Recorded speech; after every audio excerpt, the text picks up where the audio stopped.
I mean, dude, put Moto Limited show on my graphics and let's freaking have a good time. Dude, I don't know where the hell these flies come from. Dude. Who let the flies? Champion! Here we go!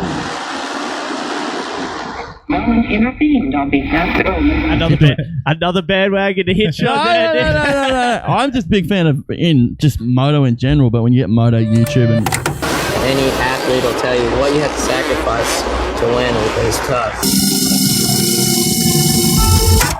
And here's what America's hoped for all year long. Holy shit, here we go. This is the center stage of Moto Podcasts. Welcome to the Moto Limited Show, presented by Street Race Solutions and Backyard Designs. Live from Brisbane, Australia, here are your hosts, Trent Marr and Nick Still. Show 45 is live. Welcome to the Moto Limited Show presented by Street Race Solutions and Backyard Designs. Hey Nick, this is Paige Craig and you are listening to the Moto Limited Show, mate. It means so much more now. It really does. It does. It was, we should have got to record a new one where it was just dedicated to you. Hey, I'm pretty sure we can arrange that. That can happen for sure. What's going on, man? Mate, another Monday. We're here. Another We're Monday. back. You are right. It is Monday. It is 6 p.m. Australian Eastern Standard Time. We are live on Facebook. This Moto Limited Show is pleased to be partnered up with Roost Systems, Street Race Solutions, Backyard Designs, National Lunar, KTR, Pirelli Tyres, Queensland Bike and Four Drive, MPE Suspension, and Highpoint Motorcycle Oil Stream. We are live on the Moto Limited Show Facebook, so join in the conversation in the comment section below. If you're listening live, the archive will be available on Spotify and Apple Podcast as always, or you can re-watch this on YouTube now as well. And remember, guys, go and check out MotoLimitedShow.com. Check out all the links to our partners and get yourself some of the sweet merch. We teased it a little bit last week. We have the marketing chick in studio tonight. She's sitting behind the camera. The new merch needs to happen because it's pretty gangster. She's doing it right now, actually, Nick. So that's pretty cool. So go and check out MotoLimitedShow.com.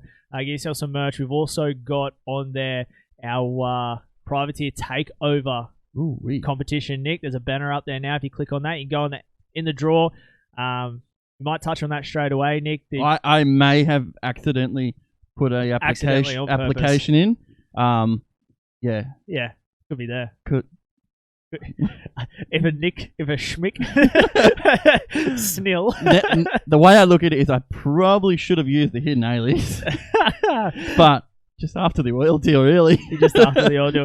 So if you weren't paying attention last week, it's been all over social media again this week as well. The Privateer Takeover Challenge has been a date change, Nick. We knew about this last week that Mackay has now been shifted. The date hasn't been announced, but it's not round one anymore. Coolum on the 31st of July, 1st of August will be round number one of the Queensland titles for us here. And Mackay's been shifted into late August, early September, somewhere around there. We knew that. We weren't allowed to talk about it. So we're probably going to add another week or two to this Privateer Takeover Challenge. So there's plenty of time to enter. You can enter via the website, MotoLimitedShow.com. Fill in all the questionnaire that's on there for the Privateer Takeover Challenge. Submit it. You go in the draw. We're going to randomly select one in about 3 or 4 weeks' time, I think it is now, once we've changed this date. And another thing we wanted to do with that, Nick, as well, that we really didn't touch on is once we do it, depending on where you're located, we want to do some content with you, especially at the races, but even before going there and those sorts of things. Especially like on the Saturday night, like at the pub, we're probably going to be doing a fair bit of drinking. So depends on the age of the rider. That's if you're under the age of 18, just make sure a parent or guardian is with you. And if they've got a credit card, tell them to bring that as well. Because, that's it. Yeah. So go check that out, Privateer Takeover Challenge. Nick, we've got the Pirelli tyre giveaway. We're going to do a little sponsoring, Nick, for this one. Pirelli offers a huge range of high-end off-road motorcycle tyres, specially designed for dirt bikes. Pirelli has won, and we've asked this question, 74 World Motocross Championships, the most of any tyre brand, so you know that they're good. And what do we got available tonight, Nick? Tonight, we're going to give away a set of Pirelli Scorpion MX Extra X, Trent. How's that for a tongue twister? That's got a lot of X's in it for you. They're obviously the ultimate optimal choice for training and race purposes for mid-soft terrain. This is what we have, Nick. We have these for our off-road riders. So they're a 110 118 rear and an 80 121 front. So if you're an off-road guy and you want a new set of tires to do some enduro riding, we have a set of Pirelli MX Extra X's to give away tonight. We'll get to them a little after 7:30 tonight. I think we're going to get to that giveaway, and we'll get them out to you. They're a big, like a beefy set of tires too, Trent. They are. We've actually got 2 sets of off-road tires coming in the next couple of weeks. We didn't realize this until we were getting stuff sorted. The ones we got next week as well, another set of off-road tires. So it's 2 chances for our off-road listeners to get involved and win themselves a set of tires. My dad has entered the chat now. Yeah, the marketing chick over there is also pointing at herself. She cannot win the tires, so you are out. You are out. So we have that tire giveaway to come tonight, as well as the Highpoint share deal, the oil deal. We're giving that away.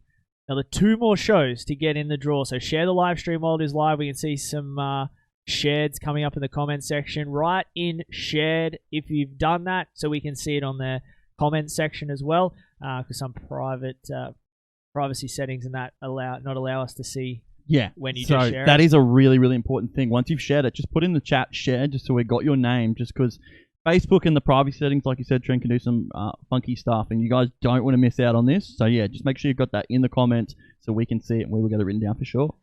Highpoint Oils, Nick, since 1985, Highpoint set out to produce lubricants for mopeds and scooters, and were initially dedicated to 2-stroke engines. They branched out into the off-road motorcycle sector and eventually grew to include 4-stroke bikes and recreational vehicles like quads and jet skis. Highpoint is the big hitter in racing scene, sponsoring the MXGP, the MX of Nations, and the SNX Trent. It's pretty much since 2014. They are exclusive in the official supplier of Red Bull, MotoGP, the Rookies Cup, and the developer of Highpoint's flagship oil for Stroke 4.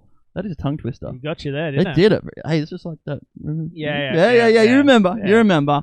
So the Stroke 4 was made in close collaboration with their technical team. Wow. You got through there. You threw that at me. Now I know why that's there. I told you I have a little pre-read. Proudly distributed by Link International. Highpoint 100% motorcycle. Go and check out the range. We've got some oils in front of us here and behind us. We got that 2-stroke. I still haven't gone and burnt some of that 2-stroke oil to see if it smells like strawberries. I may have cracked it open the other day. Racing Samurai. And it smells good. So we might have to get into some of that. So they're our giveaways for this month. And we got some other stuff coming throughout the night as well. Tonight's show, Nick, no in-studio co-host. So if you're watching live, you'll see that. If you're listening on the archive, it's just Nick and I in studio tonight. But we are joined, as always, by the guy who presses the 1s, 2s, and hopefully more 3s this week. The technical wizard himself, Wiz. How are you, buddy? Yeah, not too bad, guys. How is everything, mate? Feeling better? You were a bit crook last week, and you sound a lot better. Sound good. I was under the weather a bit last week and made it through. Wasn't COVID, was it? This time. Good. No, because he's had the vaccination. Because Jess jabbed him. He's all. Whoa. That's why he was sick. Maybe. That's all right, mate. A couple more 3s tonight would be great. Oh, 3's the main one tonight, boys. Oh, so, good. So it'll be less 1s or something like that. I'll get shafted out of 1, won't I? Oh, yeah, still is 1. You're 2. I'm 2. Oh, there we go. There'll probably be less 2s tonight, I'd say. So the guy pressing all the numbers in the background, he is the man that we need right now, the Wiz. We'll touch base with you throughout the night. Are you all, guys? Thanks, mate. Oh, turned you off early. Cut him off. I know. I've got to get through it. So tonight, Nick, we have some pretty cool guests. If you're all over social media, you know who we got coming up. We have straight away, we're going to get to him very, very shortly. So that might be a bit of a delay, Trent. So we're just having a bit of technical issues.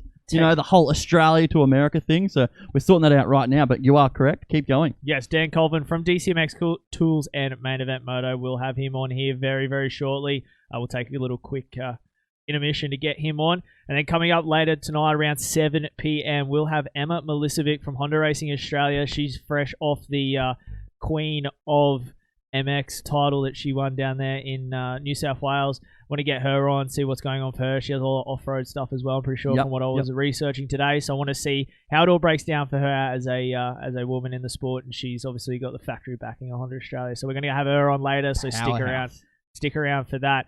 She's one number off being a great number. She's 84. Oh, here we go. Could have been 83. Could have. I mean, A-Ray scared her. hey. A-Ray scared her. Yeah, I know. Anyway, we're not going to talk about that. Alrighty, so a little bit of delay, Nick. Little bit of a delay, so just waiting, waiting to get the heads up. And we're good to go. So we're good to go. We should be good to go. Okay, so yeah, we'll cut to a bit of an ad reel just so we can get this done really quickly, and yeah, we'll get Dan on and we'll get back and start wrapping up the crazy racing from the weekend. Yeah, we will. We'll see you back very shortly. Alrighty, guys, we are back for show 45 of the Moto Limited Show presented by Street Race Solutions and Backyard Design. We've got our first guest on for this evening, Nick, to break down everything that happened at Highpoint for round number 3 of the Lucas Oil Pro Motocross Championship. He's going to be brought to you by Queensland Bike and Forward Drive. If you're in the need for a KTM, a Gas, a Polaris, or a Kawasaki dirt bike, go and see the team at Queensland Bike and Forward Drive. They will help you out in the best way possible. Mr. Jeffrey's still up there, Kerrod Morrissey, the whole Morrissey clan. Up there just pushing bikes out the door. They are. Pushing bikes. Rolling them out. So brought to you by Queensland Bike and Forward Drive from DCMX Tools and Main Event Moto. It's Mr. Dan Colvin, mate. How are you? Hey, what's up, boys? Dude, 1 a.m. Thank you, Dan. Yeah. See what I do for you guys, man? Jeez. I knew this was coming. Yeah. I knew this was coming. You guys are coming on Main Event Moto at 1 o'clock in the morning here soon. That's fine. No dramas. No issues. No issues there. Make it 2 or 3 a.m. We don't mind. Oh, I know, Nick. My comeback to that, Nick, was you did stand us up once though. Yeah. Hey, but the story he stood us up for, it's a pass. It's a legend, but there was no evidence. Yeah, that was Salt Lake City. I don't know, right? dude. I spoke to him. He didn't sound real flash. Yeah, Salt Lake City. The after party with too many Red Bulls. Yeah, I legit should have gone to the hospital. There's no doubt in my mind. Are you back on Red Bull yet or not? No. I tried to have one a couple weeks ago, and I took one sip, and that was all I could do. I'm ruined for life, I think. I'm like that with Jaeger. Oh yeah, that got me too. Yeah, I can't do it anymore. But all right, well, let's get into some motocross talk, Dan. We've had you on our preview shows before. We've done a lot of stuff with you, and we appreciate you giving us the time tonight. Let's start with Highpoint. Dude, I think we're going to start with that track. And that track, again, I feel like we've had 3 differing tracks, but they've all been super mint so far. What do you think, Dan? Yeah, the tracks have been really good. I was talking to one of the team managers today, and he told me that, Thunder Valley, they were expecting some rain, and then they were expecting some rain at Highpoint. So, they didn't rip the track as deep, and they didn't water heavy. Yep. And both times, they missed the majority of the rain. So, the track was really prepped for good racing.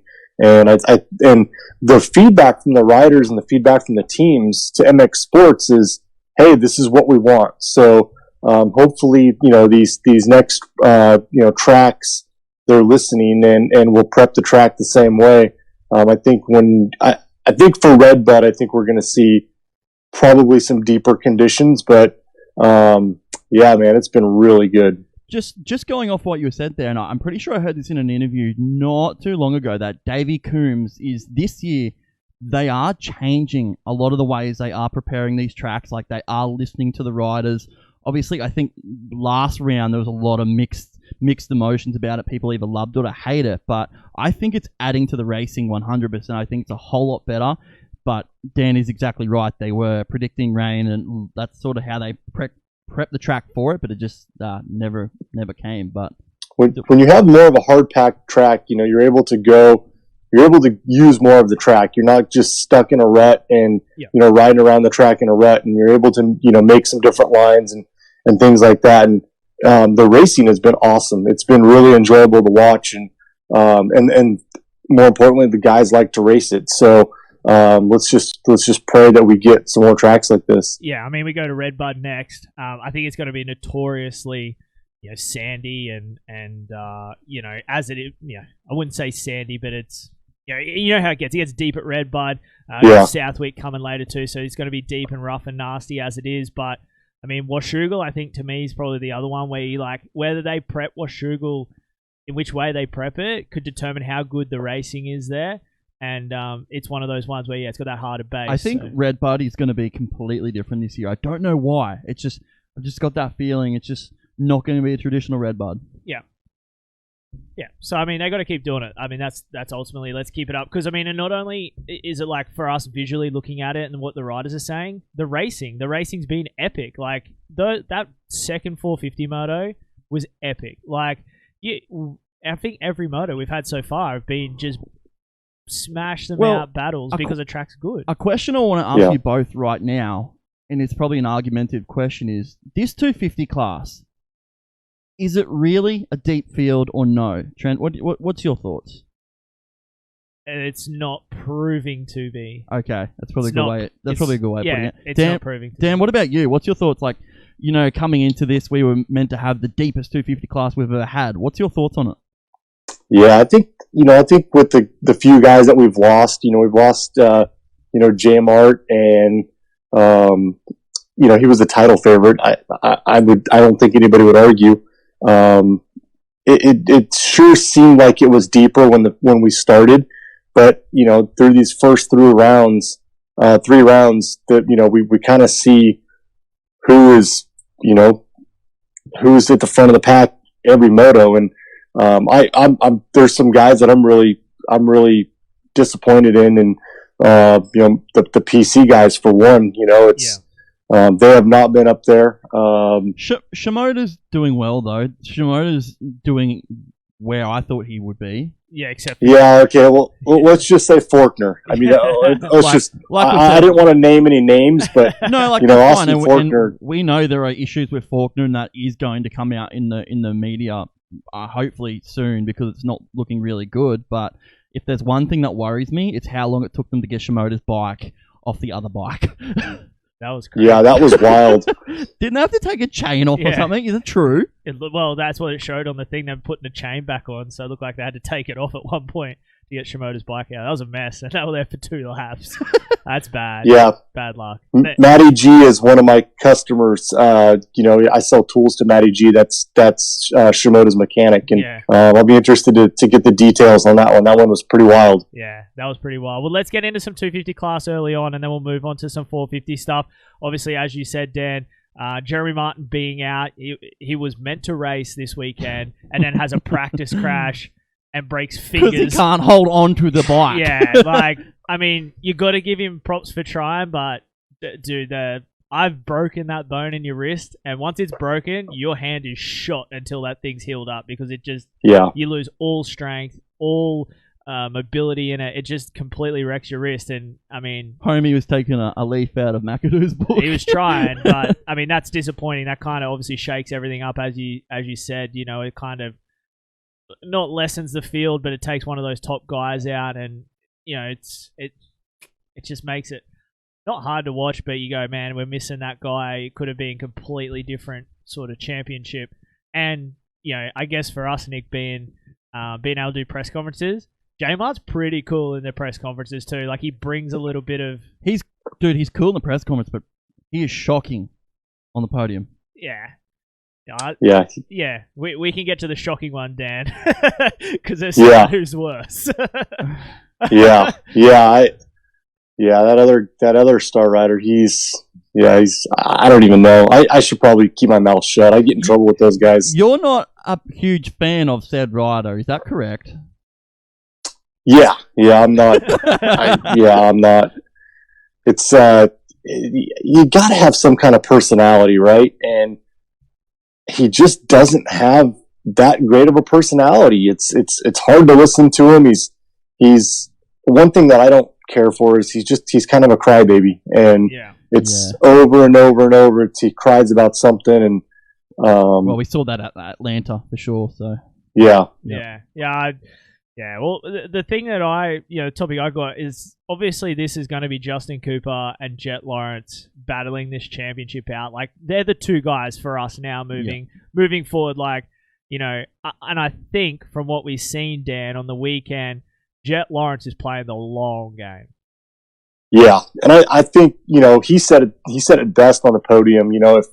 If second is a bad day, that's still a great day. Yeah, and I think that takes a lot of maturity to come to terms with that, especially at how old he is. Yeah, he's still a kid, so for him to come to grips with with second is still a good day and play this long game, I think he will for sure be a championship contender to the end. Yeah. I worry about Justin Cooper, because Justin Cooper can have really bad motos, and when Cooper has a bad moto, he doesn't have that ability to come through the pack. Yeah, and there's some guys out, and some top guys are out, so it may be a little bit easier for him right now to come through the pack. But Jet, we've seen Jet get a 10th, 12th place start and work his way back up to a podium. So we know that he can move through the pack, and I think that's going to be important, moving on to these next rounds. Well, talking about having a bad day,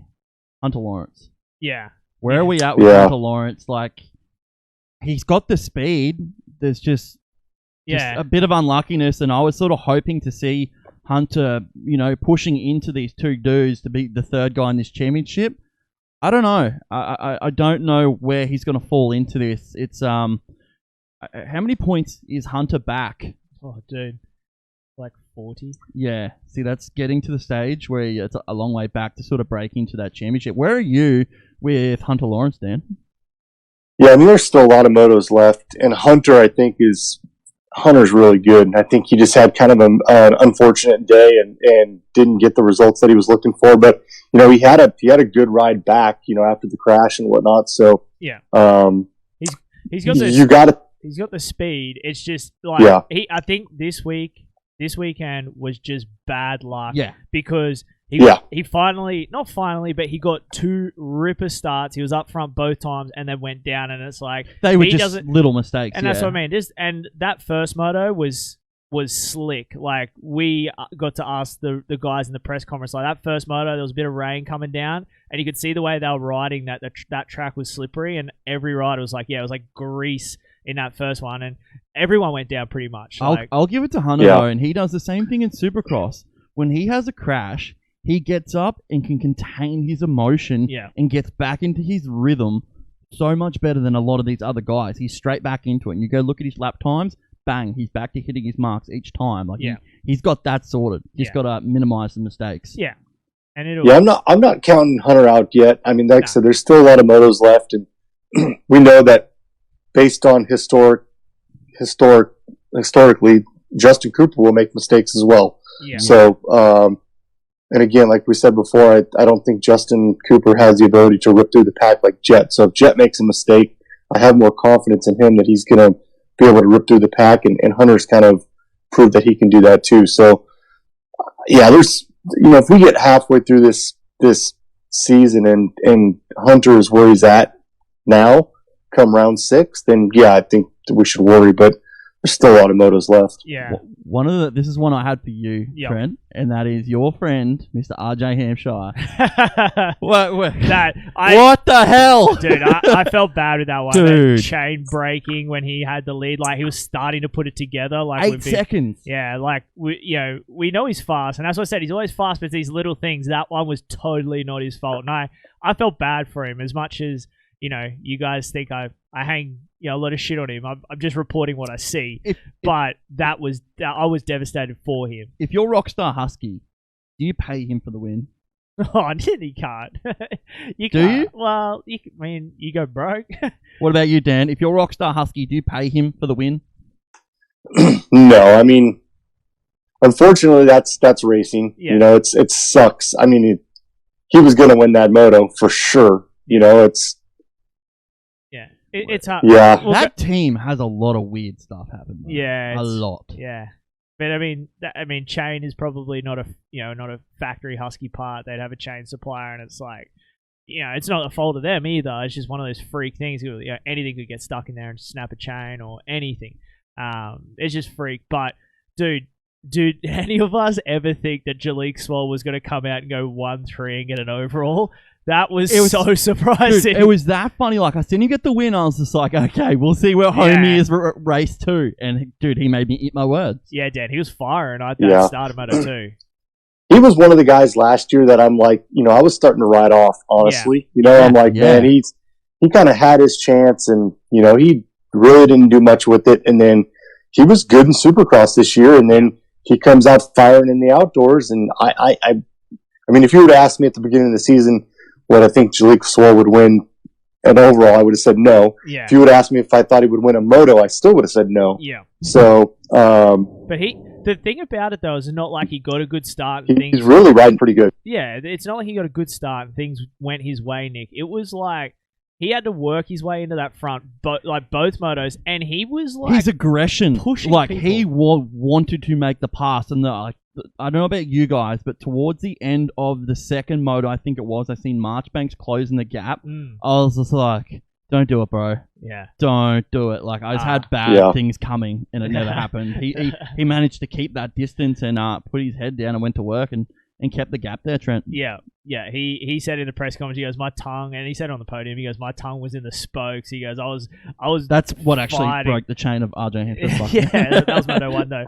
But he pushed, man, and that's the thing that you got to give to him. It's not like it was an overall that went, Moto 1 went his way with Hampshire's black breaking, but you know, sometimes you got a bit of luck go your way. But he fought for the first win, and then he fought to get the overall. Yeah. Because he wasn't, I think he was about 5th off the start. So he had to push some dudes out of the way to get up. And like in the second moto, Marchbanks could have passed him. He still got the overall. I think it's just as long as he finished 5th or better, he was going to get the overall. Yeah. So to still, push and get that third. Yeah. Dude, it's pretty impressive. Good ride. I think it was probably in his mind. I'm not sure exactly if he knew where he was at or where he needed to finish to get the overall.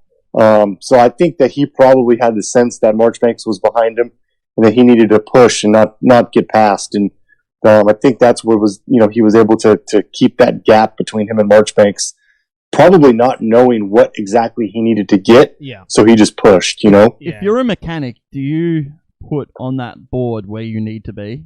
I lean with no, I don't. But yeah. What about you? If you're in that position, Dan, would you want to know where you have to be? For a race win, especially your first one, probably not. I would probably rather not know. I mean, if you're talking that, this is for a title or something like that, then I'd probably want to know. But no, you got to let these kids just run wild, and let them do what they do. Yeah, well, he said he didn't even see his pitboard all day, so that's why when he come across the finish line, he's looking around like, "Did I win? Did I win?" And to get confirmation. He need to get confirmation by 2 people. I think it was. Yeah, so he said he goes, I didn't even see a pitboard all day. He was just so focused on what he was doing. And he goes, I had no idea that I'd won it or where I had to be. He goes, I just didn't want to get past in case. So he was trying to do it himself in his head, but yeah, solid ride for that young kid, and gets it up on the box, and then does a press conference from a Mexican restaurant, and look, that was an experience. It was a bit I'll be honest with you, that was an experience. Bit going on in that press conference, so go and check it out. So are you guys ready for like normal press conferences again? Because the press conferences have been, I get with COVID and everything, but man, they've been really hard with, guys on the airplane and Mexican restaurants and Cooper at the hotel, and it's been kind of a shit show. It's funny, from conversations which I've overheard and sort of been a part of, it looks like virtual is going to be here to stay. Yeah, I think so. Dan, you're right with that stuff. I agree as well. But have you noticed, though, if you go back and watch some of the older ones, they actually open up and say a little bit more stuff and are actually a bit more lighthearted with the stuff rather than just giving the robot answers, trying to get out of there as quickly as possible.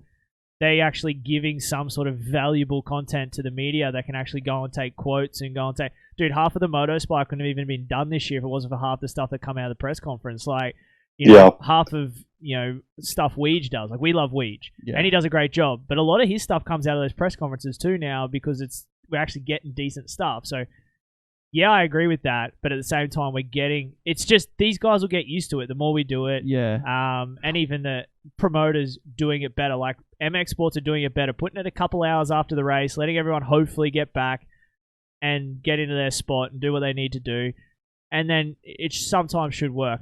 AC every time has been set up properly in EC. And like Kenny as well. Yeah. Kenny really does Takes the it right serious. thing, does the exact same thing. And I do agree with you. Yeah. Because being in it now, we obviously get to see what it is. A lot of the news and a lot of the media that comes out of it that week, dude, everything comes from that press conference. And it gets a lot of hate online because, there might be a little bit of road noise or it might be. But at the end of the day, I like it. These are real people, and dude, they're just having dinner at a restaurant like the rest of us. Well, like the other thing, Dan, is yes, we'd love to be able to go back to normal, but then we aren't a part of it. So, because we cannot get to, we can get there, we just cannot get home from the States. So unless you've got us all jobs lined up, we got to stay here.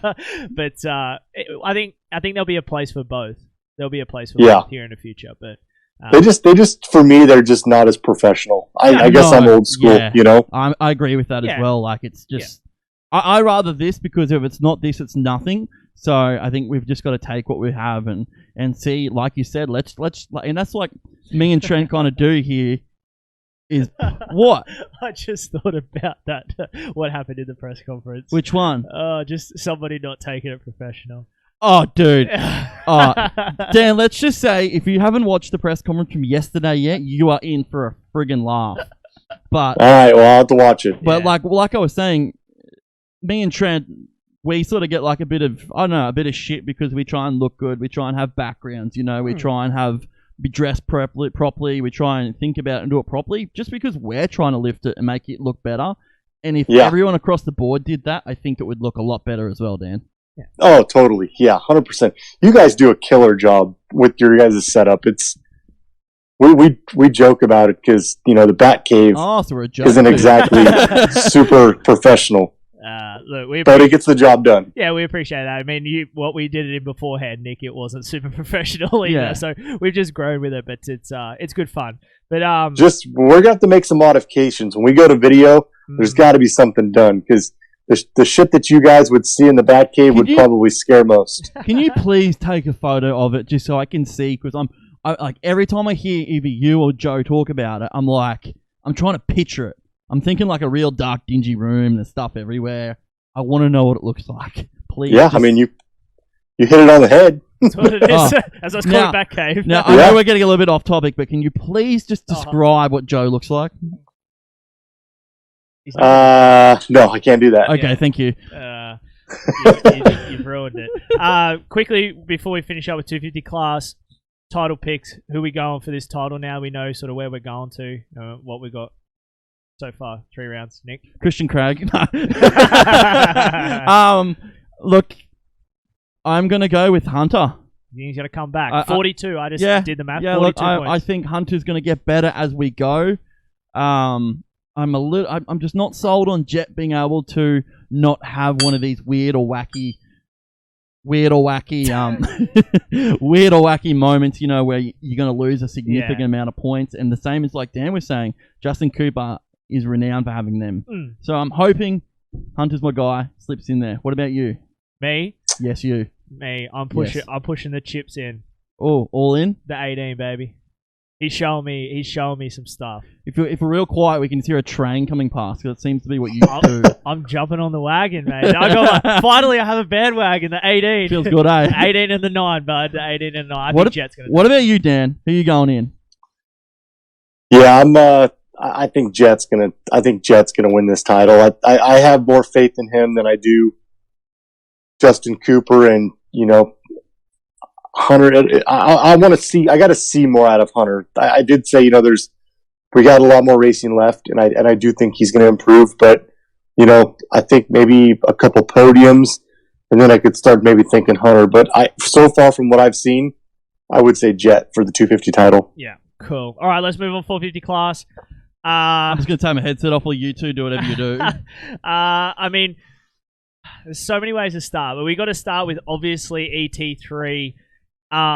That second moto was vintage Eli Tomac. That was 17, 18, 19 vintage Tomac. When he went past AC and railed, and I even said this to him in the press conference, didn't I, Nick? When you railed that billboard turn, like, I'm like, holy, he didn't even let off. He just went in there, just lent it, and just went full to the stopper. How cool was that? That was pretty cool. That was pretty cool. They brought that back.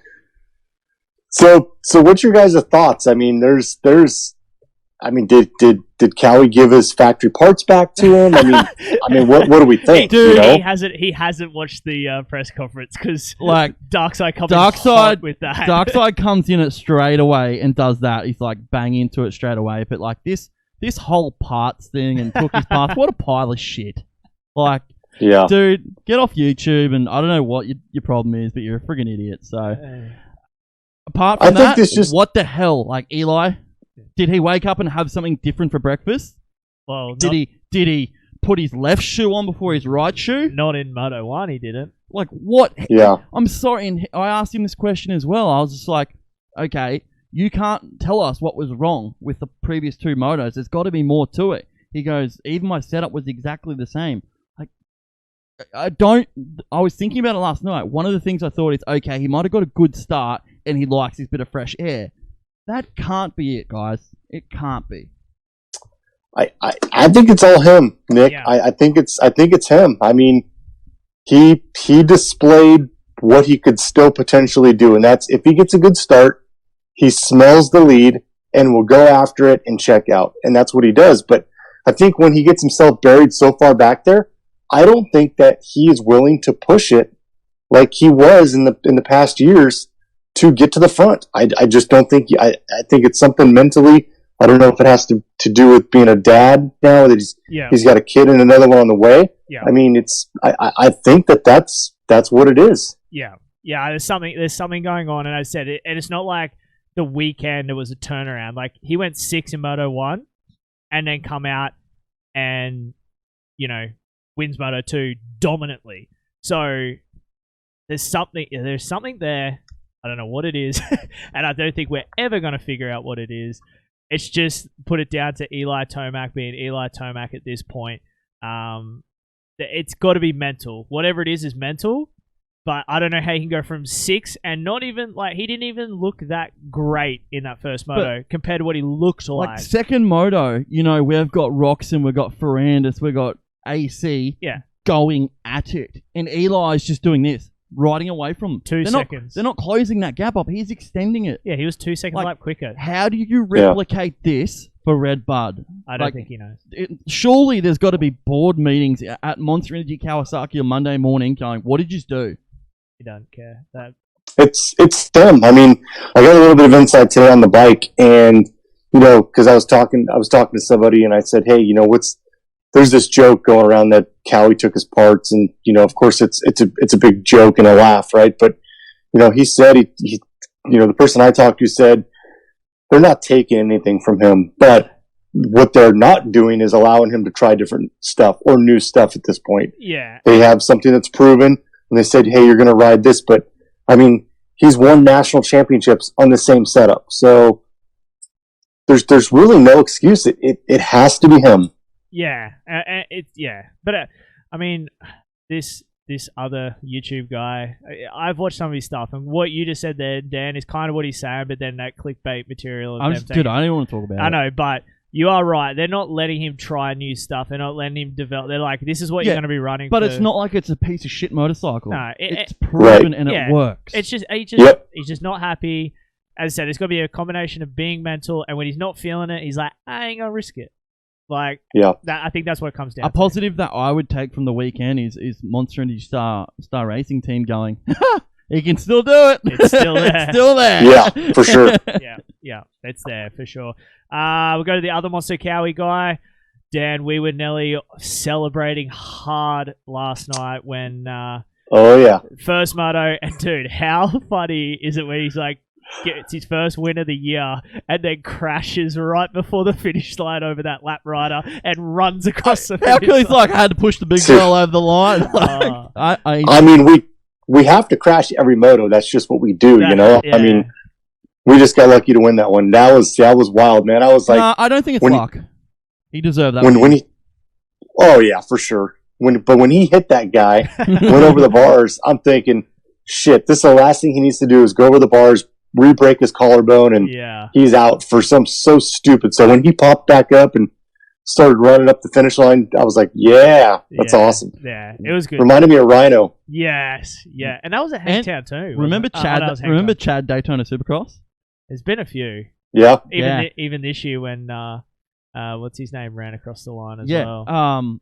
Why we both drove Blakes. I know exactly who you're talking about and the same thing. But while we're quickly on the AC9, dude, how cool was it to hear everyone chanting AC on the podium? Dude, that made me feel like the last 2 years of this no fans thing is done. Yeah. Like, it was just like, this is American motocross in the summer. Yeah, it was epic. Yep.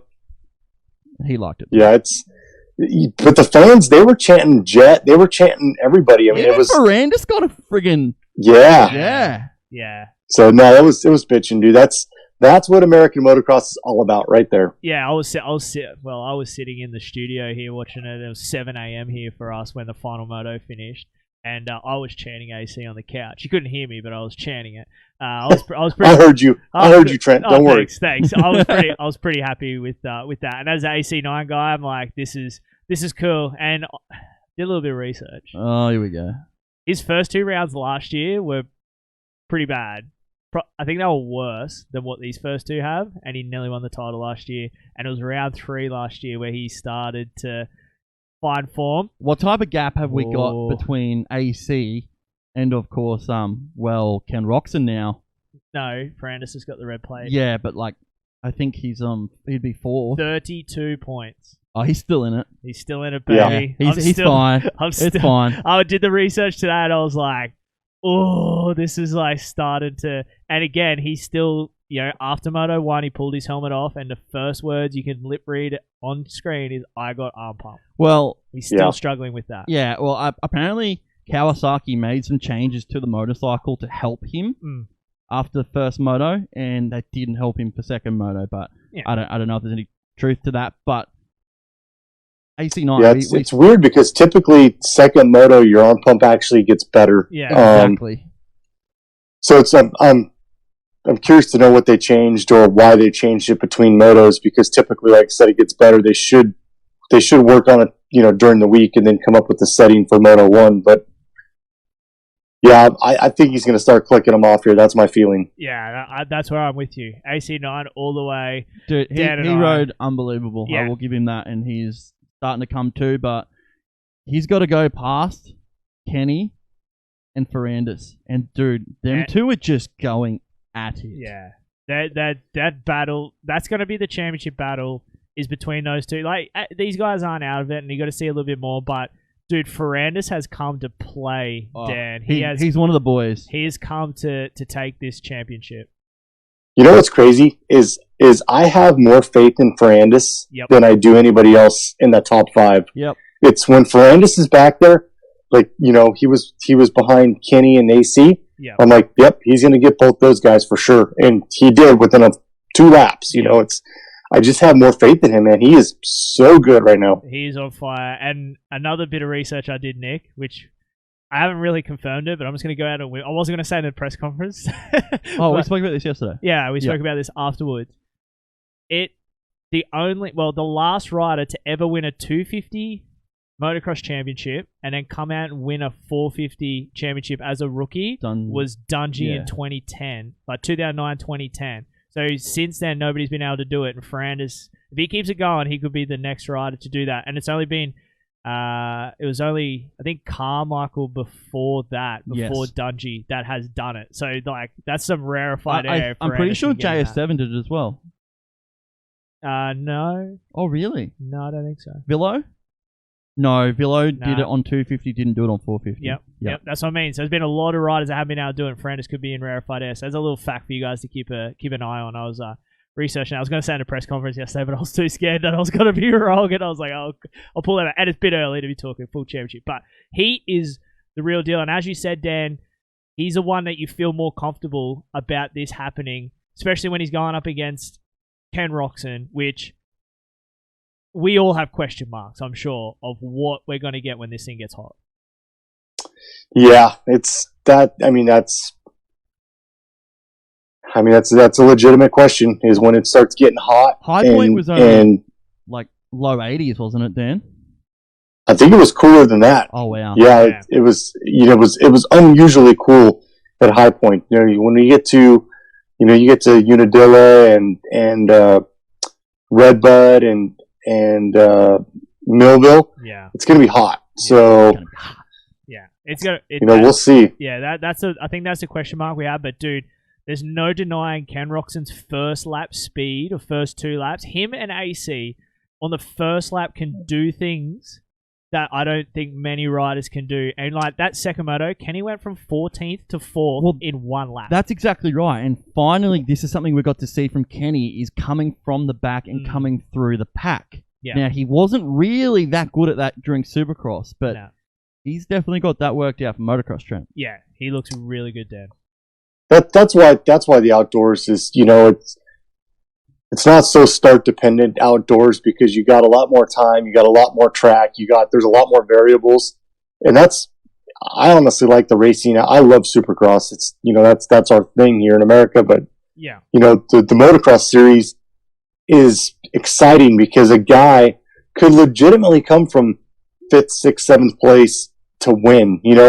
It's very, very difficult to do that in Supercross. Yeah, it's very, as Weege and Adam have been saying, start cross is what it's becoming. So yeah, it's and cool to see these. I don't know, maybe that was Eli's thing. Another one I've got for you guys is Aaron Plessinger. Yeah, I'm hearing a lot of news. I don't know if you know about this, Dan, but where is he going? Is he staying with Yamaha, or is he going to go to KTM? Is that up in the air again? I heard that today. I think you guys were the ones that brought that up, but I heard the KTM deal is done. He's not going back to Yamaha. The reason Eli is going to Yamaha is because Plessinger made his decision to go to KTM, which freed up a bunch of money. And as soon as the Tomacs found out that AP was going to KTM, they immediately called Yamaha. So I don't see that happening, because AP's going to want.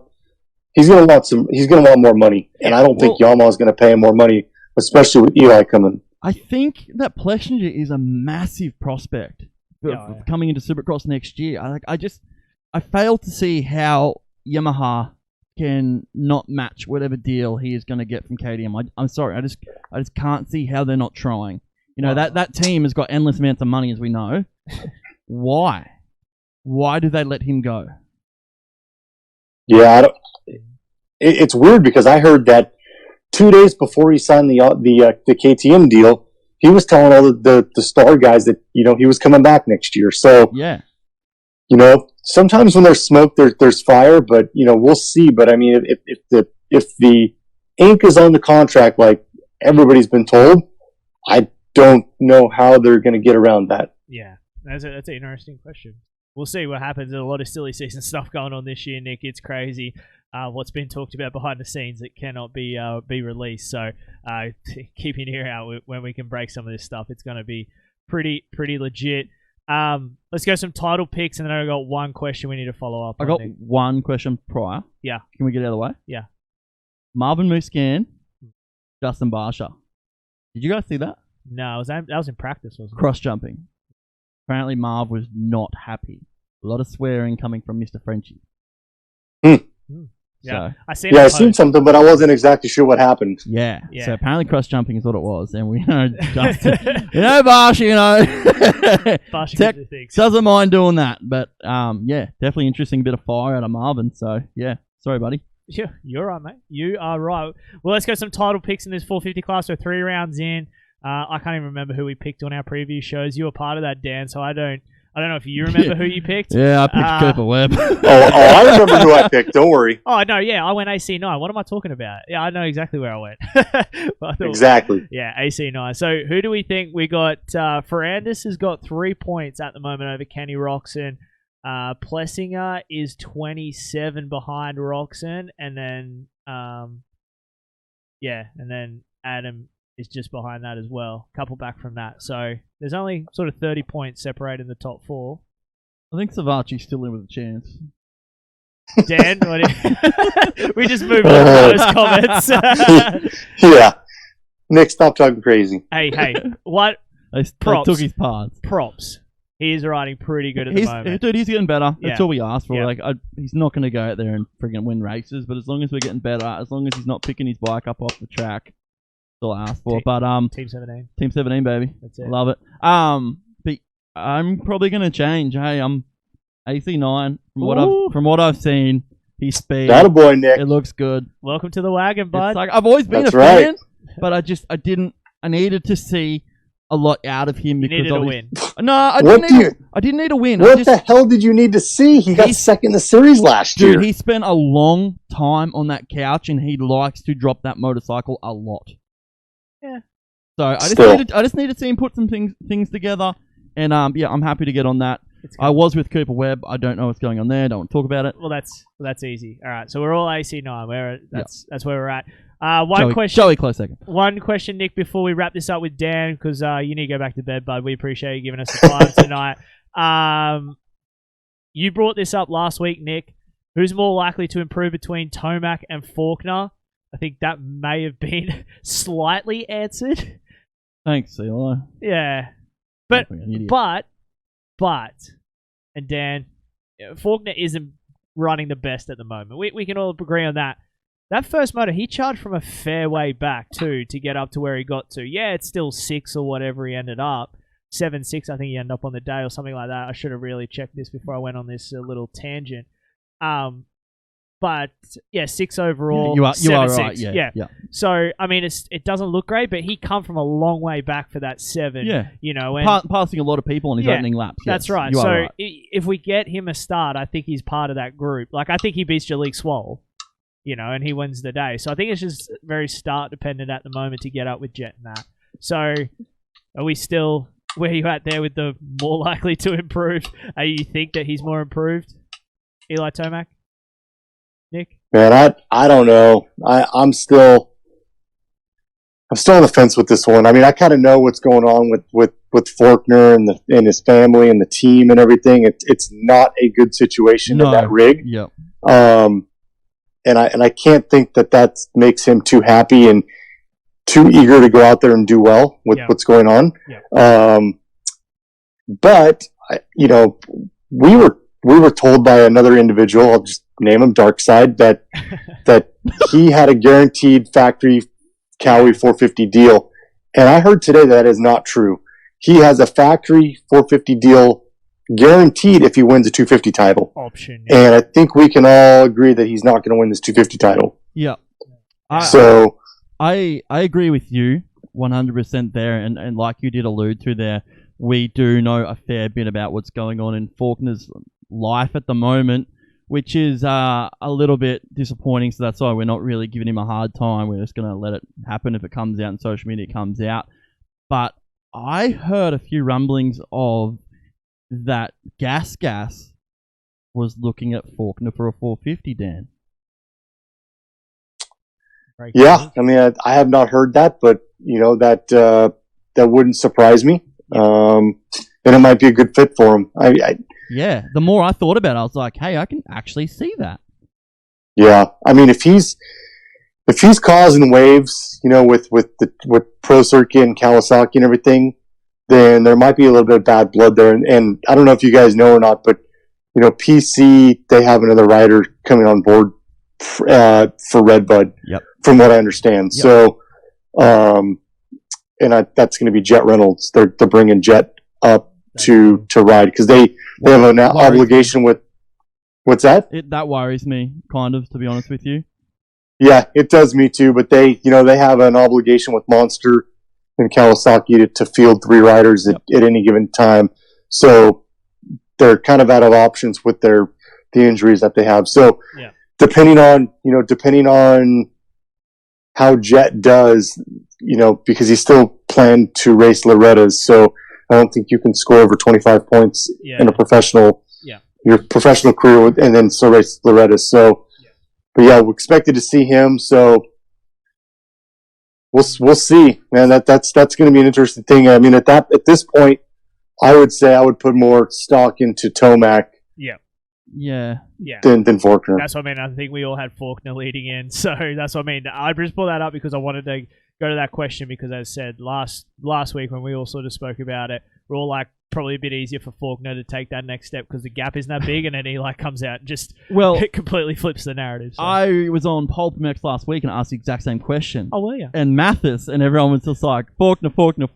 Yeah. I'm ringing in tomorrow and be like, well, boys, what did we say? You're just going to open up a can of worms because it's a wide motor and that's... Yeah. No, dude, the only reason I'm opening up a can of worms is because I have a certain bet that the A team, which would be myself and Mr. Justin Jennings, have to win. So, yeah, what do you got to say about that, Dan?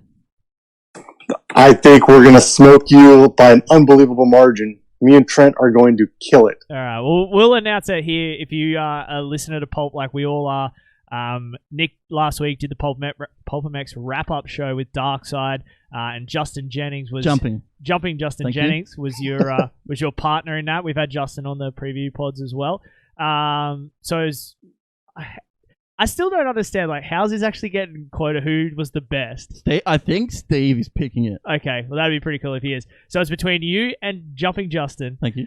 Against Dan Colvin and myself, who are doing it this week. Jesus, screwed. So whoever wins out of that, I don't know what we ended up betting either, but Justin chucked a sneaky set of free goggle giveaway, so he's really trying to bribe the competition here, which, I mean, if it's Steve picking it, then that doesn't really prove anything, but anyway, we'll see. So yeah. I can bribe Steve, so it's all good. We'll do that. Do you guys know that for the first time ever this week, the Pulp MX wrap-up show is taking live callers? No, it's not. So yeah, check that out. But Dan, we better let you go, bud. Thanks for jumping on tonight. Again, you thanks, guys. Stood us up a couple of weeks ago, but look, we'll let it slide. We love you, buddy. We haven't brought it up too many times, but whenever you want, more than welcome to jump on and have a chat. And we've got plenty of stuff we want to do with you coming up in the future. If you want to check out Dan's stuff, we tagged it on Instagram. DCMX Tools. If you want a rad toolbox, I know Dan, you're looking at some stuff for trying to get it out to Australia here would be pretty cool. So we'll see how you go with that, and maybe try and get some custom-made toolboxes special for the moto industry. They're pretty cool. So check it out, DCMX Tools or Dan Colvin 633 on Instagram. And man, thanks for the time. Yep, thanks, boys. You guys have a great show. All right, man. We'll talk to you soon. Buddy. All right, see ya. See you, mate. Dude, that was cool. Yeah. Always a good conversation. He's a rad dude, and loves the sport, as we all do, and that's what we appreciate about him. Always good bit of banter. Yeah, before we go to our first commercial break, Nick, I wanted to throw in this new segment. We're going to get through some of those comments as well. I've seen them been rattling through here. Actually, read them first, Nick, and then we're going to get through this new little segment we've been talking about and get it done. So there is a lot of shared coming through, Trent. So if you, like you said, Trent, early in the beginning of the show, if you share the show while it's live, you go in the chance to win our oil deal, which is $1,000 worth of giveaway of our wonderful Highpoint oils here, Trent. Yep. But if you can, once you share it, just put in the chat share, just because it makes it easier for our people here to just write it down. You don't want to miss out on this for sure. So keep putting them through. That's what we like to see. Dylan Gunter, best day of the week for sure. Thanks, buddy. We like it too. Monday's our favourite. Josh Plant, Hunter is going to be on fire. I agree. He's going to do it for sure. Ooh, here you go, Trent. Miss Anthony Rutledge, loving the beard support, Trent Mayer. Yeah, Jess has allowing me to sort grow of it. When you think we sort of, I'll sort of going the same, really. Jess has never allowed me, and she's allowing me as long as I keep it groomed, and she bought product stuff for it to make it nice. Product. We're on. Anthony Rutledge, the jet train. Tomac with Shugal, 2018 rail. I do remember that. Josh Plant, ET3 is just sick of the background noise getting around him about, and it's said to him to shut them up. Hey, Nick, that one there, free beanie. Free beanie. Free beanie for Josh Plant. Josh Plant, you just won yourself a free one of these Pirelli beanies we have. If you're watching live, we got some Pirelli beanies here. Gonna give out to them some of the best comments we have. So check it out. Keep them coming through. We're gonna give out quite a few beanies, especially with it getting into winter here. So we're gonna give out a few more of them throughout the night. Mr. Rutledge again, Sexton to win the championship. Oh, that's hot take. And Mr. OJ Maguire, Lee Plant powered Frenchman. OJ wins a beanie. OJ, you won a beanie. Congratulations, you won a Pirelli beanie. Somebody say, Wiz, can you take these notes, please? Yeah. So that's 2 beanies gone. We have 4 beanies left. Yes, that's it. Before we go to our first commercial break and get Emma Milesevic on, Nick, I butchered this little segment. We're going to test this out. Bought it or butchered it? Bought. Thank you. Brought it to your attention. I mean, we're not the most tech savvy people in the world. We put this Really? we put this budget rate production on every Monday night. But I wanted to do something about just trying to look at the sport a little bit different and talk about it a little bit differently. We're gonna rename this, but it's a stock market. So you can either buy, sell, or hold stock on a particular rider or thing. This will change each week. We're going to note these down, and then we'll revisit them in a month or so time and see if we're still staying on those stocks. So this one, buy, sell, or hold, Nick, on Eli Tomac right now. Holding stock. Holding stock? Yep. Cool. Need to see more. Yep, I'm the same. Yep. I don't want to buy it yet because I don't think it's there, but I'm too scared to go in early on that. Yep. I'll hold. Yep. Jalik Swole, after his win on the weekend, are you buying, you selling, or are you holding on that? Selling. You selling? You don't think it's going to be repeatable? It probably is, but it's not going to be repeatable enough for my liking. Alrighty. I think another sit on the fence one. I'm going to hold on Jalik. Yeah, I was very tempted to do that, but six. I just Six last weekend is a career best, and goes out and wins the following weekend. Like that's it's a big jump. Yeah, I'm prepared to lose. It could be a Nate Thrasher deal though, and just start reeling them off. 100%. You are right. Dylan Ferrandis. Dude, I'm buying. I'm buying as much stock as I can. Chips in. I'm buying as much stock as I can get on that guy because Supercross looked better. Yeah. As soon as they got that 450 sorted. Yeah. And then Motocross is looking better by the week. Yeah. He as much as I want AC9 to be a champion, this could be a 2021 Motocross champion, Dylan. I'm not angry. Yeah. If it is. Yeah, and I don't think we'd be surprised or upset. No, not at all. Last one. Cooper Webb. Buying, selling, or holding? Holding. Webb's got a lot of good in him. Yeah. Whether it is they didn't put the time in to get a motocross setting, whether it's he doesn't feel comfortable, whether it's as simple as there is a bit of a hangover there, Trent. We know what Cooper Webb can do. He's absolutely unbelievable on a motorcycle. Yeah. I'm happy to hold that. Man, as much as I'm a big fan of Cooper Webb, I'm selling. I said it at the start. I don't think that KTM is suited to motocross, and because Cooper Webb is a badass motocross rider, but he does not look badass on that KTM. So I don't blame KTM and I don't blame Cooper Webb. It's not a good mix right at the moment. No, not at all. But the way I look at it is Ian Harrison and Roger DaCosta do not leave rocks unturned. No. And that is a multi-million-dollar organization, and they have to win. Yeah.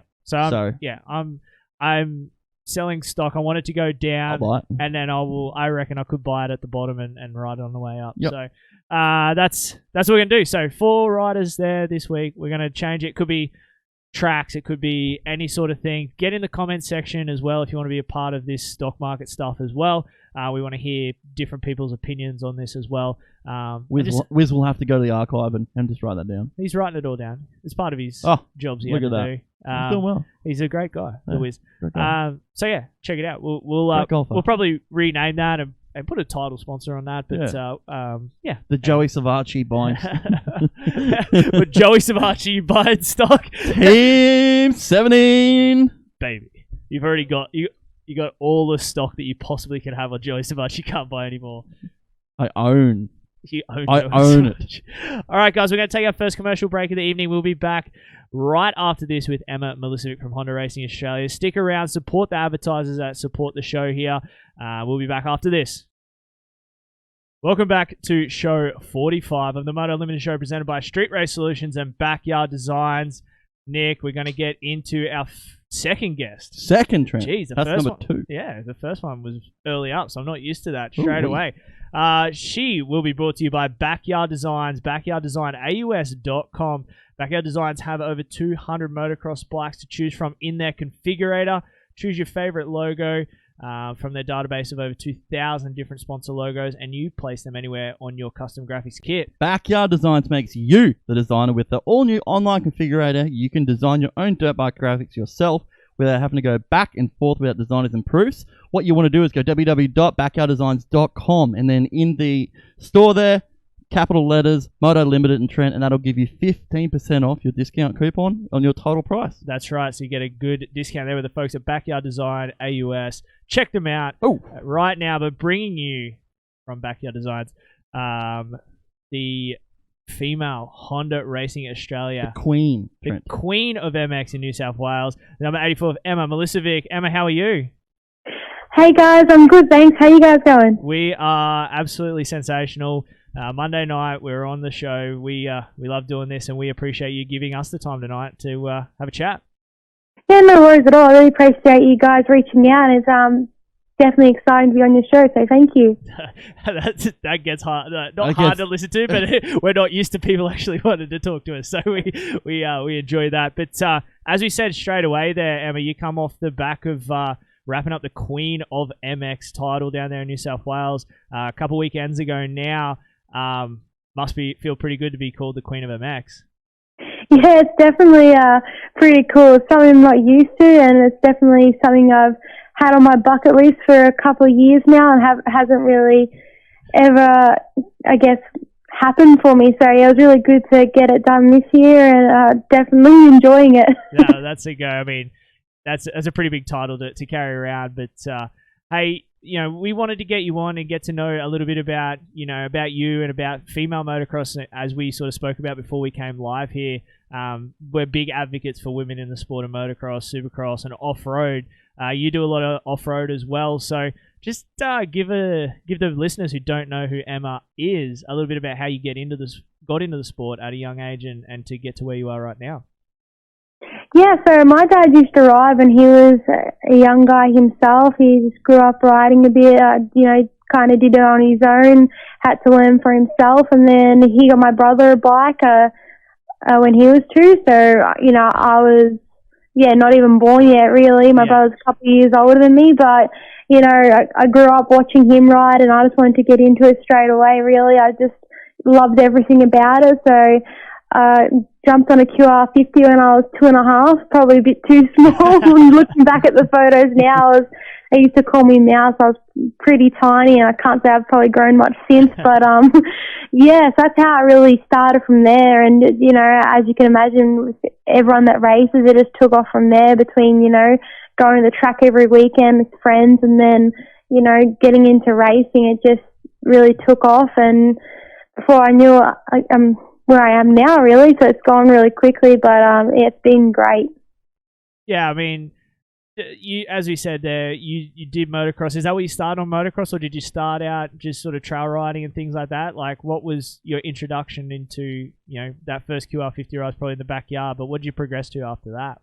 Yeah, I started on motocross. My whole career's really been motocross. Yeah. I only did off-road. I started in the end of 2018, the last round of the Australian Off-Road Championships in Omeo. Yep. And I'd never even ridden trail or anything like that until I did a race. I just kind of got talked into it, and I was like, yeah, I'll come out. And I thought it was like a Vic Off-Road. It turns out it was the Nationals. Yeah. So I was like, oh, God, here we go. I've never even looked at a trail. I didn't know which way the track was going. I thought I walked to a chunk of the track, and I found out in the cross country it was actually like 10 times longer than I thought it was. But yeah, it was actually a pretty good experience. I just went out there, gave my best shot, and I ended up leading the first lap of the cross country in front of Jess Gardner and all that. And I had no idea what I was doing. Really knew where I was going. Never even seen a log in my life. So that was a pretty interesting day, but I loved it, and ended up getting third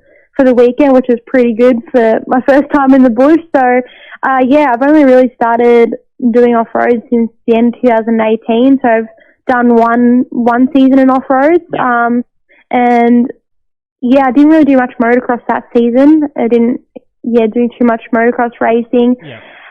And this is like basically my first year back doing motocross since 2018, really. So it's been a bit of a whirlwind these last few years. Yeah, I mean, that's the cool part is, as I said, you go out and you have a go. Off-road's fun, except for those trees. They sneak up quickly. They don't move. They don't They don't move, yeah. I've noticed I definitely went it the hard way quite a few times, and definitely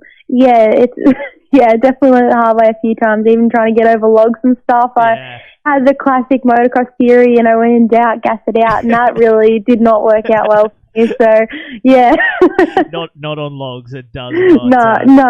No. It does not work. We have our marketing chick sitting in studio with us. She's an off-road rider herself as well, and she loves the she loves the logs and the rocks, but we've got a... Isn't it funny, like, we did, like, one a couple weeks ago now, and me and you, every time there was a tree log, just went we went around it. We're not doing that. But we're slowly getting her into motocross too, Emma, so we're trying to make her well-versed. So, as I said, we love having women in the sport. It makes it so much fun to have it. I mean, my wife rides as well, so we try and keep them in as much as we can. So, but as I said, Queen of MX, you're back in MX again this year. Are the goals for you to go do some of these ProMX rounds here coming up at the final 2 rounds? I think you guys have as the women's class are in the final 2 ProMX rounds. Are you doing those? Are they on the calendar for you, or? Yeah, so basically, this year I was meant to be full motocross. Yep. I wasn't really meant to be doing off-roads, and I was meant to just go do Golden Beach as a bit of promotion for Honda and my sponsors and stuff like that. Just while there was no motocross on, we thought, yeah, we'll go down and do that. And ended up winning round 1 and now winning the championship, the points leader. So it's kind of changed the plans a bit this year, but still the main goal is motocross. So I'm definitely doing both the women's ProMX rounds in Queensland at QMP and Coolum. So that they're definitely my main races for this year. That, you know, all my programming is being, I guess you could say, focused on. Yep. So they're really my main 2 races. So I have been doing a little bit of ProMX in the men's just for training for myself, getting comfortable in the format, and even just challenging myself because, you know, they are fast and it's what I personally need as a racer to progress. Yep. But yeah, definitely the ProMX in Queensland, I'll be there. Well, we might have to get her in studio. I think we're trying to book as many people as we can to come in studio for the Queensland round because we're only, an hour from QMP an hour and 30 minutes from I reckon Coolum. So. QMP round, we book her in. Yeah. You're coming in studio, you just found that out live. So. Yeah, perfect. I'll be up there the week anyway, so why not? Cool, that's stuff. And if we ask you live, like on the show, you can't say no. When you do say no, it's just harder to say no. So can I get a pay rise, Trent? No. Oh, sorry. I can say no. No, that'd be cool. And as I said, those 2 rounds, folks, are you doing the off-road the day before the motocross at QMP? Well, that was half the reason I was a bit reluctant to do the AORC this season because of that clash. So it's still a bit up in the air. I know the venues may be changing from what I've heard from the promoters, so I'm not actually sure 100% what's going on that weekend. Yeah. We're still trying to plan it within my team, with Yariv and my parents and my trainer, what is the best option. So we're still waiting to hear, basically. If it came down to it, motocross is my main priority, so I would probably give that round a miss just so I can be physically ready to go. Because I don't know if you guys done a 2-day enduro, but it is physically hard, and it's I know. Yeah, well, when you do like a 4-day enduro, it's a bit different. Everyone does the final moto, and everyone's, you know, had 3 days on the bike. But, you know, if I was to turn up to QMP, that all the other girls be fresh, and I'll be having a good 10 hours on my body of enduro riding. I'll be feeling pretty secondhand. So that's not an ideal situation to be in. So, yeah. That was one of my questions was, what is your thoughts on this, you know, the 2 days double duty thing? Like, we see Todd do it. And I remember when we spoke about it from the start, Trent, I wasn't real. No, I mean, it'd be tough, as Emma said. But, I mean, depends on what sort of rider and athlete you are. Yeah. I mean, I know personally, sometimes I'd ride the day before. I mean, at the low level I rode at. You know, I'd like to ride the day before just to get the cobwebs out. Difference between riding and doing an AORC. Yeah, I know. I can appreciate that. But, I mean, you know, when we talk about Todd doing it, that dude's an absolute beast. Like, I don't think it's probably going to make him better because he's that type of guy where he'd be like, I just keep the thing rolling. Like, he just, you know, it doesn't affect him. And he is an absolute animal, that dude. I've known him since he was a kid and he hasn't changed. So, I think Todd will be okay at it for sure. But it'd be a tough ask trying to go back to back off that and then, you know, do the moto. And I don't even know. I think the formats are still pretty much the same for motocross. Before we move on, Nick's got one cool question he wants to get to with you, but what are your goals for ProMX? Like, where do you see yourself finishing? What's the goal? Championship? We looking at championship? Well, I guess that's always the goal, really. Like, that's everyone's aim. You don't go into a championship, especially, being on the team I am, without that goal. So, and realistically, like, that's what we're all working so hard for. And it's, I think everyone's end goal in the end. So, yeah, definitely working for that championship. That's definitely my number one goal this season. But, it's not going to go unfought, really. There's great riders out there, and I'm going to have to work hard for it. But it's at the end of the day, it's what I'm definitely working for. Nice. Absolutely. So 2017, 2018, did a fair bit of traveling, I believe. How was that? Yep. What was that experience like? It was rather up and down, if I'm honest with you. Like, I was riding really well at the time. So 2017, I went over with my father, privateer. That was working out quite well. I was progressing quite quickly, and my results were improving, but I had an injury at my second GP in France at Ernay, and I shattered my scapula pretty bad, and I broke, I think, 5 or 6 ribs. Wow. And I had I think a lung contusion, I think they said. I can't exactly remember. Yeah.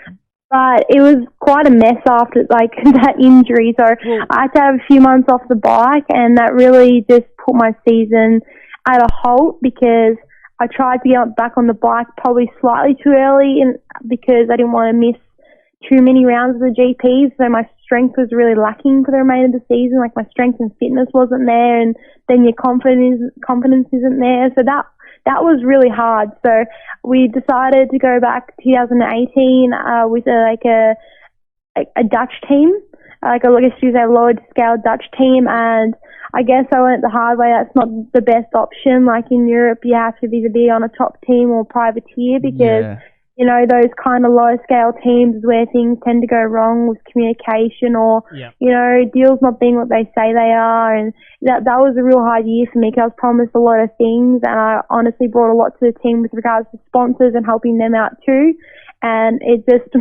went to shambles really quickly. So that was quite a disappointment. So yeah. Going back to that injury you said you had in France, yeah. How is that with the language barrier, and obviously going to hospitals over there with quite a large injury? Like, that's got to be pretty scary for you, obviously trying to be able to communicate, and obviously your dad as well. Like, what was that experience like? That was actually pretty hard. Like, even at the track, they left me lying on the side of a hill for ages on all these rocks, and like, I was just stuck out on the track for like so long. And the paramedic that was helping me, she was French, and she wasn't speaking any English at the time, and she was coming to try and help me, and she was kneeling on my shoulder that was broken, and I was just telling her, like, to get off, like, it was killing me. Like, she had her body weight on me, and she wasn't responding. And then out of nowhere, she like spoke to me in English and like swore at me and told me basically to be quiet. And I was like, whoa, so you do speak English, kind of thing. And I was just like, so that was really hard in that sense. And the hospital was a lot better. But I was actually able to get x-rays and everything at the track, which is the good thing about GPs. They have so many facilities there. Like, I was a little bit out of it at the time because I'm a green whistle, but they x-rayed me at the track. Yeah, she needs to go to the hospital pretty quick, kind of thing. But I was lucky enough at that round. My mum actually flew into that round. It's meant to be a bit of a holiday for her in Europe, but it ended up being at a hospital. I felt so terrible for her, but I'm lucky she was there to help me out as well. Yeah. So the highlight over that, would that be Czech Republic? Is that right? Pardon? The highlight of your MXGP, would that be the Czech Republic race? Oh, yeah, I did not too bad considering I just got back from injury, but like Ernay was probably the highlight before I got injured, because I only got 2 qualifying laps in and I qualified 7th. I didn't even get to race. So it was during qualifying I had my accident, which was pretty bummed because I had quite good times, and I was like just off top 5 by about a second or so. So I was quite up there, but then it all went pear-shaped pretty quick. So probably Czech Republic was the best result race, and other races I had couple of bike issues and a few other things. I'm pretty sure in Aston I had a bike issue. My results were pretty poor after that. Yeah. Well, it's pretty funny, Nick, that we've spoken to 2 Honda I racing. knew you were going to say this. 2 Honda Racing Australia riders, and they both got stories from being broken in GPs overseas. But Yeah. I mean, Emma, unfortunately, your story's not as good as Cole Webster's, where he got stripped naked in front of all those people. Oh my god! But yeah, it's quite ironic how the two of you race for the same team or teammates and have got both GP I just think experience. it would be like so hard dealing with a team over there when you're trying to set up the motorcycle, sort of expressing how you want it to be when they do not talk English. Yeah. It would be so hard. Yeah, well, I struggled with that in 2019. I think English wasn't too bad, but they kind of was set in their ways to some degree. Yeah. So I went there, like, my dad does all my suspension here, and he did it when I was in Europe, and we have quite a good setting that I'm comfortable in. And he even gave me all my shim stacks, all my settings to take with me just in case something wasn't right and they couldn't get a setting. And they were not willing to work with me and work through the setting that they had in the bike. Then I said, look, how about we put in my setting? They weren't willing to do that either.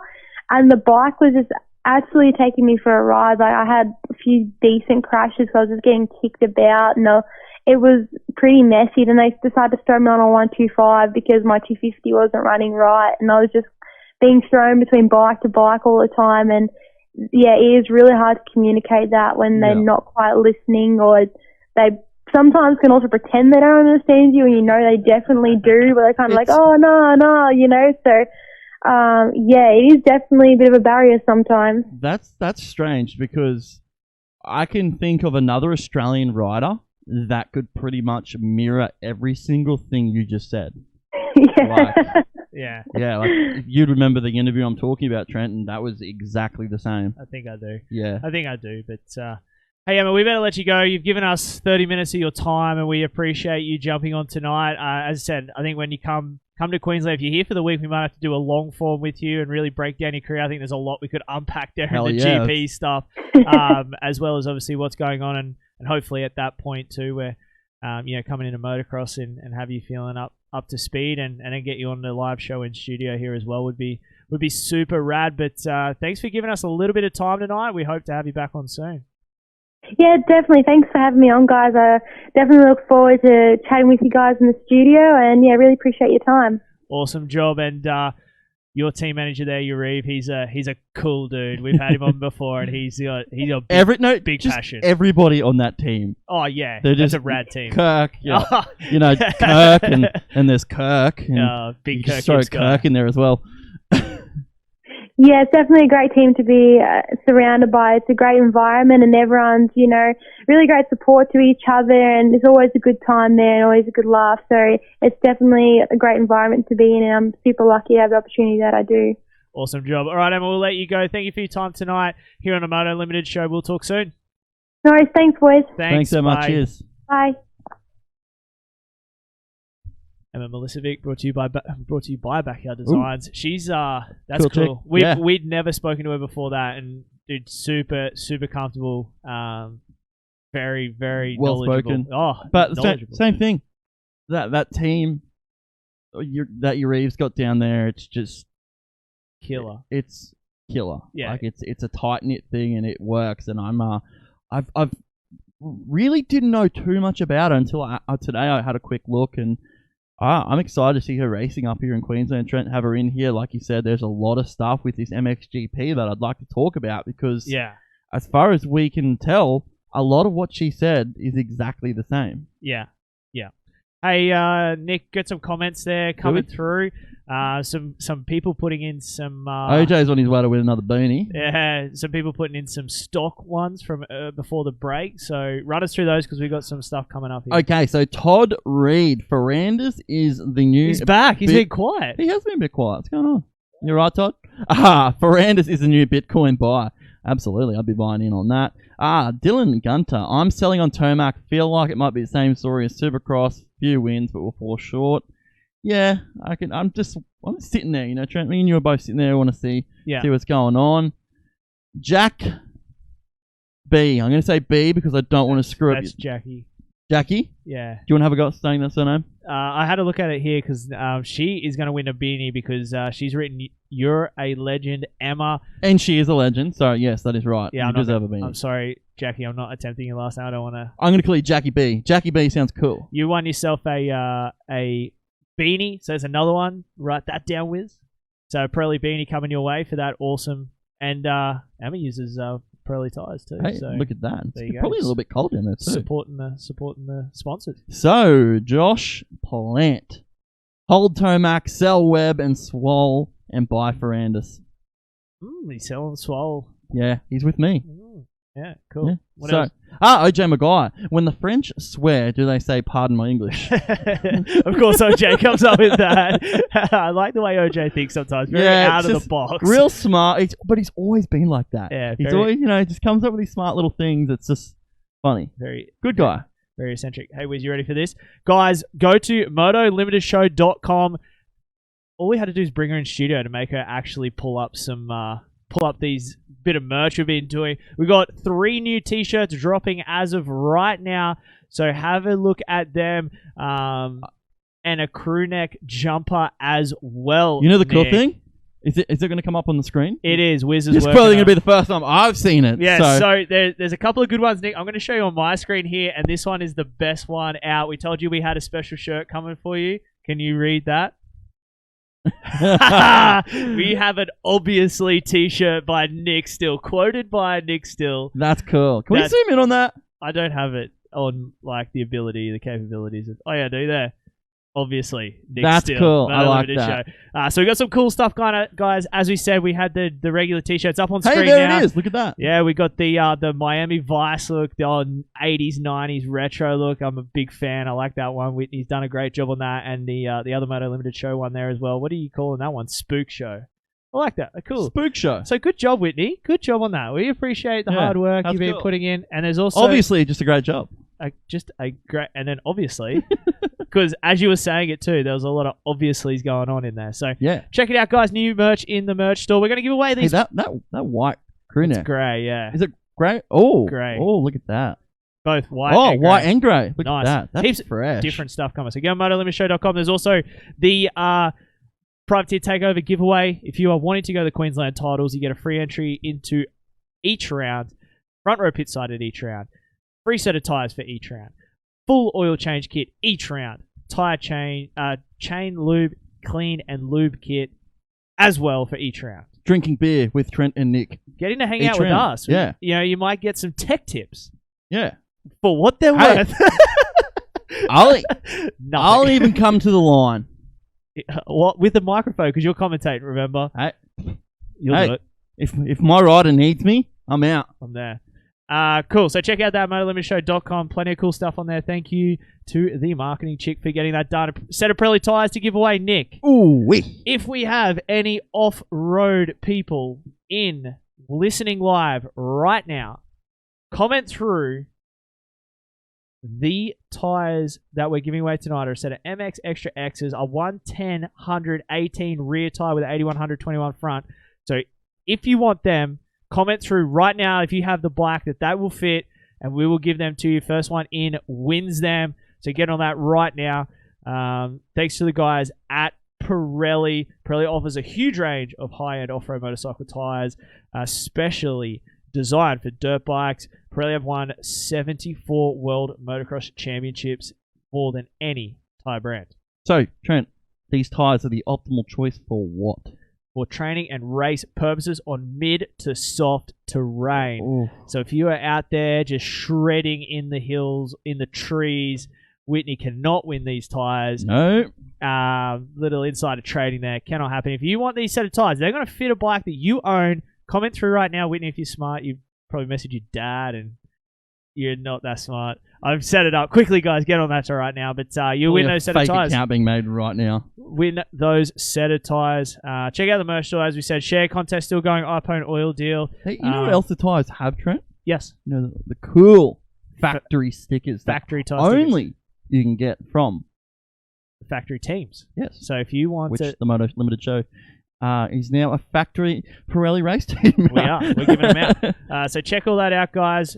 We appreciate everybody who supports the show here. The iPhone oil deal, as I said, all our other sponsors as well. Nick. Hello. We can take a little breath. The front of the show was heavy, dude. It was good. Heavy. Good. And I Dan Colvin, DCMX Tools. Oh, Emma man. Milesevic. Oh, heavy. What we didn't get to straight away was our backyard designs, front yard, backyard segment. Let's get to that one right now. I am a champion, whoa, hey. This is the Backyard Design Front Yard Backyard segment. Use code Moto Limited at checkout to save 15% off your graphics kit. I'm a champion. I'm a champion. 15% off any purchase when you use the code Moto I was loving that. Limited. We were having a bit of a dance here in the background. It's been a fun Monday night. Good times here in studio. Nick, front yard, backyard. I like to start down. I think the new theme is let's start down and then just ramp this thing up high. What are you down on? What is your backyard? Certain YouTubers. That's just... No, I don't want to get involved with it. No, I don't. I'm not naming and shaming. Whitney's yelling from the background too. Like, we're talking to someone. Okay, I'm going to elaborate a little bit. Obviously, Trent. Yep. Obviously, thank you. There it is. Get the tea. I'm going to be wearing it next Monday. Us being in media, we sort of follow a lot what happens. One of the biggest talking points out of the last week was something that was just rubbish. Yeah. And comes from YouTube, and all it is for clickbait. Yeah. That's my downer, dude. I don't even want to go into it. Yeah. Let's have some cool stuff come out, not that crap. Mm. So, what about you? What's backyard? My backyard?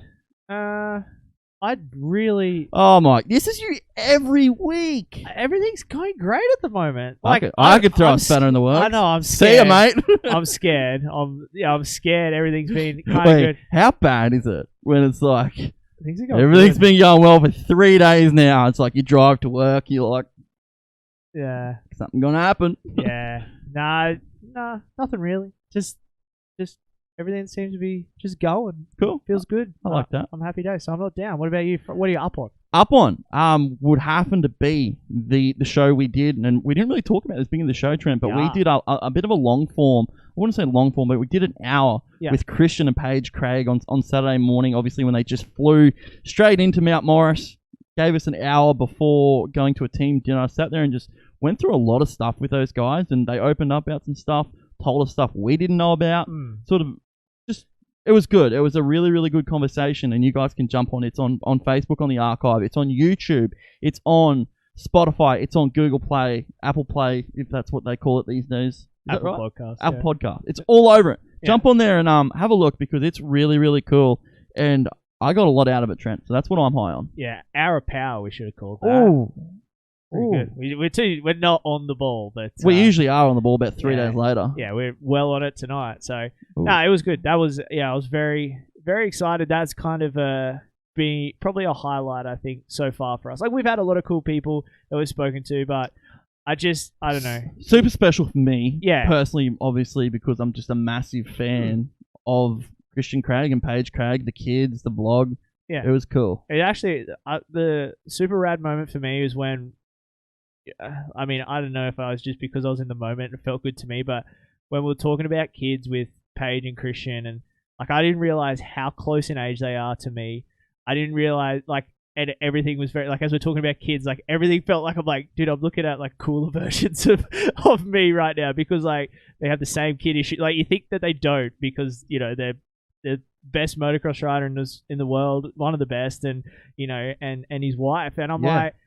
But then they're just regular people. And exactly. I was like, that cool. is the best thing about Paige. If you follow her on social media, like the other day, she spoke about a day. Lennon locked the keys in the car at the car wash. So Paige had to break into the car and then had to go sit at a bloody car yard to get it fixed. And like she was in tears. Like that's real people, real issues and they're not afraid to show that. They're not afraid to get a video camera and film that and sort of get it out there, which is cool because that's a part of the moto industry that I love. Yeah. Yeah. Thanks. Yeah. Okay. Oh, well, I'm up on Nick. Yeah, no worries. Yeah. I thought you were up on the Christian Craig thing. Yeah, I can't. The kids thing. Oh, yeah. Well, no, I was just going off the back of yours. I was up on that. That was okay. Cool. Sorry, mate. Okay, Trent. Don't go back. What do you have in your front yard? I was sitting there thinking about it. And no, what we've got coming up in the coming weeks with obviously our advertisers. You said obviously. Yeah.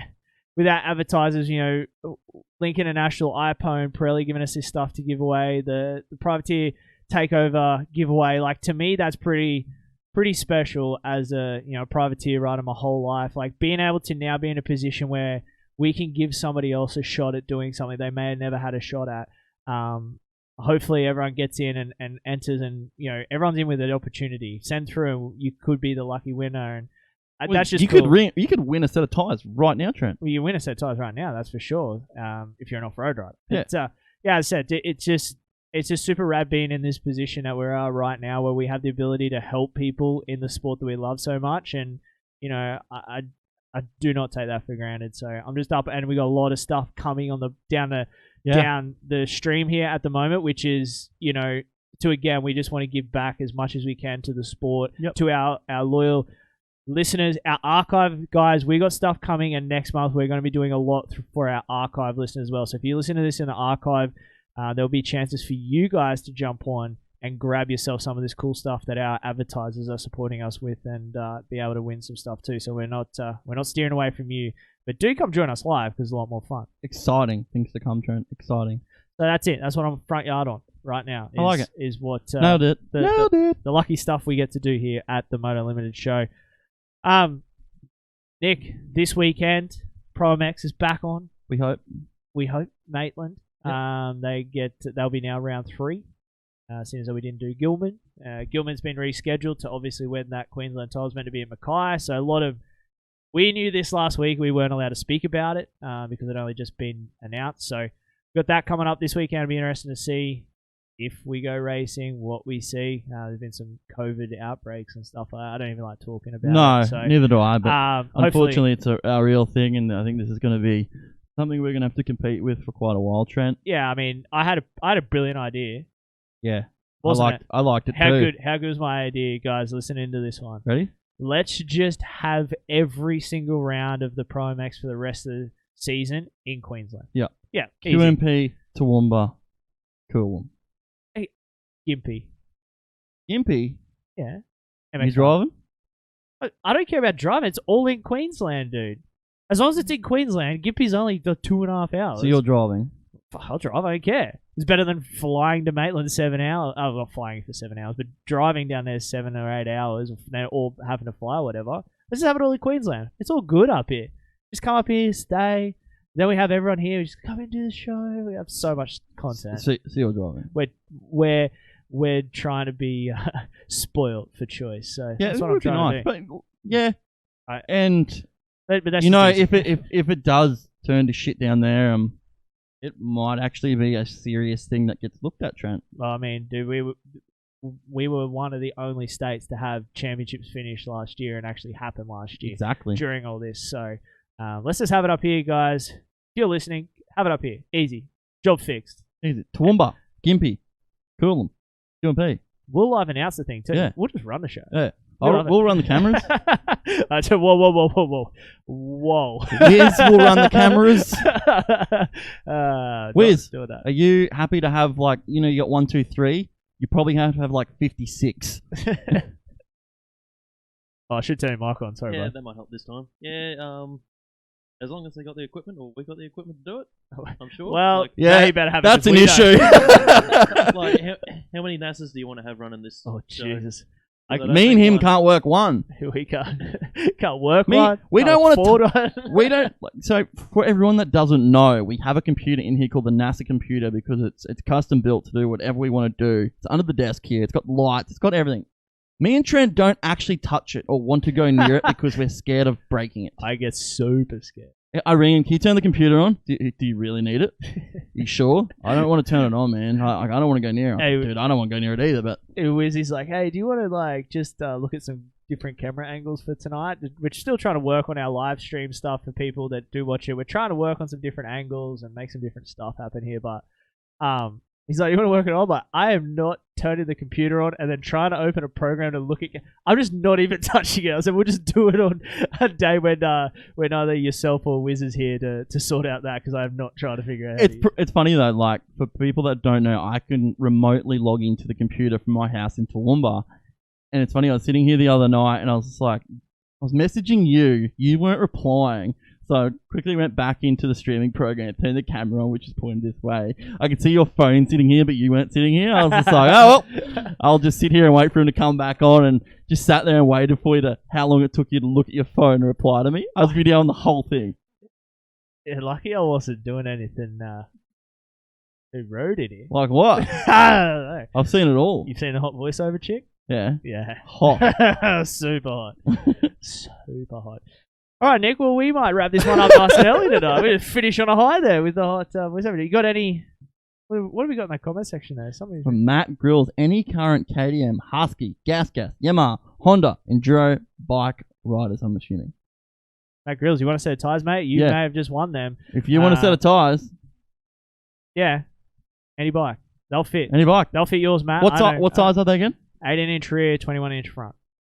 110, 100. Wiz, get these lovely tyres up on the screen, please. Yeah. Factory tyres here. Matt Grills, you are going to win these tyres. I know you got a bike that it fits. I was trying to get him into... I think he bought a Husqvarna. I was trying to get him into a gas through QB4, but I think they may not have had any at the time he was looking. Look at them tyres in the Trent. Yeah, pretty flash. So you know who owns them? Only get the one. No, don't start touching cameras. That's going to be too hard. That's for the live stream. Actually, what we might do, Nick, next week, I'm going to put this in the show here. So if you're an archive listener, next week's show, we are going to give the tyres away to an archive listener. Ooh, okay. Let's do it that. How are we going to do that? We'll have to announce what the tyres are first, Trent. Yep. So next week we have a set of Pirelli Scorpion XC mid-soft enduro tyres. It's a 120/118 rear and a 80/121 front. Now, I got worded up by the Pirelli man himself. Oh, good guy. Who is it? Who's the Pirelli man, Nick? Mister. Yeah. Darren Mayer. Yep. Worded me up.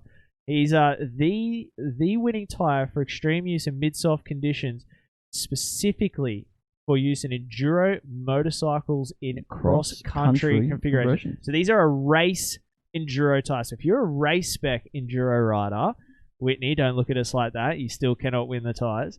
And if we get a Barry Webb entering as well, he may also be banned. Unless we know they're going on his bike. If they're not going on yours, he may be able to win. But they're specifically made for enduro races. Yeah, cross-country. So excellent for routes with jumps in the mud and through vegetation, Trent. Yeah. So a lot of probably in southeast Queensland, a lot of that is summed up there. Mid-soft tread pattern, like our mid-soft race motocross tyres, with a stiffer sidewall is what Darren worded me up with. So look at us learning about enduro tyres. So what we're going to do, that's going to be a email competition. It is, Nick. but actually, it's either going to be, there's two ways we can do this, Trent. All right, it's going to be either an email or a social media. You have to screenshot where you have the show open on your phone.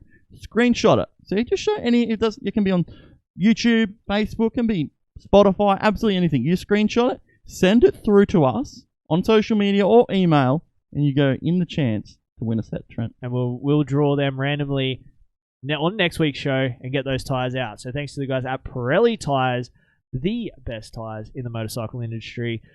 They got the 74 World Motocross Championships to prove that. And I bet you if you look at their off-road ones, they got a few of them as well sticking around. Absolutely. So yeah, let's wrap it up. Show 45. That's a cracker. That felt fast, dude, but it's been like 2 hours. That's how we do it. That's how we... A lot more exciting coming up next week. Yeah, we got a pretty cool show coming up next week. Absolutely. You've confirmed the guest, haven't you? Yeah. Can we announce it? Yeah, we can announce it. Announce it, Trent. I'll let you.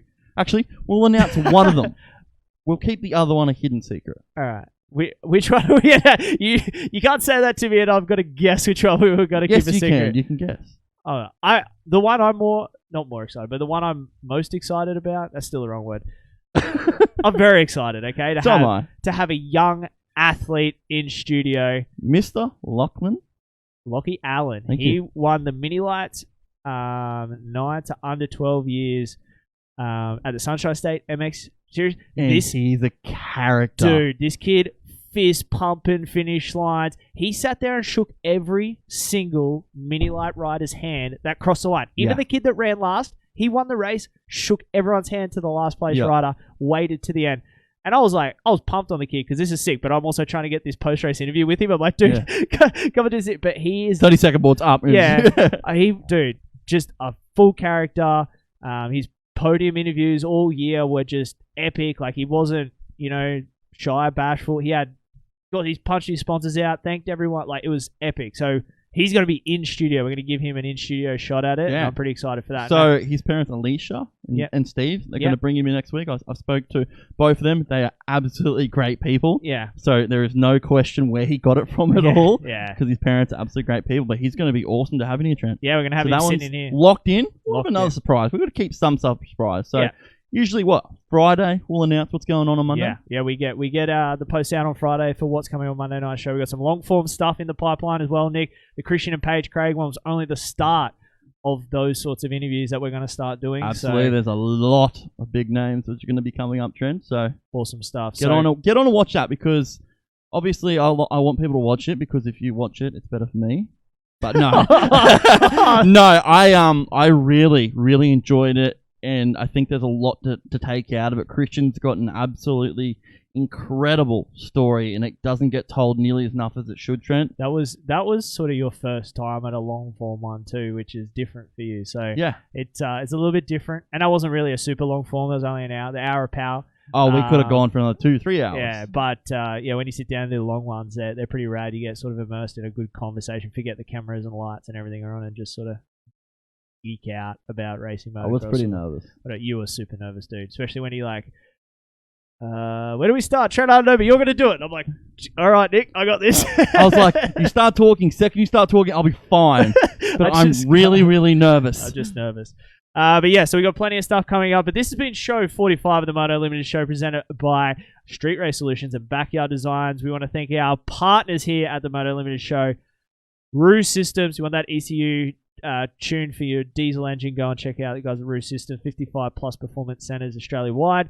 Street Race Solutions, Nick, the guys at Street Race Solutions are putting up absolute fire at the moment. Their workshop tours they're putting on Facebook. How good are they? They're freaking cool. And just the quality, like when they're panning over like the engines and stuff they're working on, you're like, holy, and then the custom fabricated. Yeah, so I've spoken to Stu, and they are actually going to be getting a video very similar, which is going to be made for the Moto Limited Show, and that's going to go up in our ad breaks and stuff like that. So you guys are going to get a bit of an inside view of what it's like at Street Race Solutions, Trent. Yeah, awesome job. Thanks to those guys. BackyardDesignAUS.com, 15% off when you use the code Moto Limited to save there on any custom graphics needs that you have. A lot of money. Cool stuff. National Luna fridges, 12-volt, 240-volt fridge. Rolls-Royce and fridges. KDR apparel. Got my hat on. You don't have yours on. I thought you did, but you've got yours backwards, and it's of course a Monster Cowie hat, because you are just a full Monster Cowie guy. AC guy, man. AC baby. Queensland Bike and Forward Drive, Nick. Up there on the hill. Gas, Polaris, KDM, and Kawasaki. Any of those needs. Full accessory range up there. Parts for all those models as well. Go see Corey. Go see Karen. Go see Jeff. Go see Rain, Karen. Team. The whole team. Everyone's there. They're bloody awesome. There, and they're ready to say hello. And if you're not in Toowoomba, check them out, because they are able to send stuff out and organise. Yeah, just harass Corey. He'll get out to you. He loves it. Pirelli tyres. Thanks to the guys at Pirelli tyres, obviously, with all of their giveaway tyres. If you need anything, go and check out the Pirelli tyre range. MP suspension, Paul up there. They're cranking out suspension. I actually have a bone to pick to you. Actually, that was my backyard and I forgot it. I'm not going to go there. Let me do that one off there. Let's just say I'm going to go there. We got a leak and forks hill after you rode my bike. Oh, really? Yep. And I love loaning you my bike. I'm okay with it. I know where this is going. Just never put freaking tire shine on my freaking bike ever again. It's over. I meant the seat. I was going to say the seat's overspray. The whole lot. And I'll have you know, it's Shine and Go. Thank you. You should have seen. And in a couple of weeks' time, you're going to talk very highly of Shine and Go.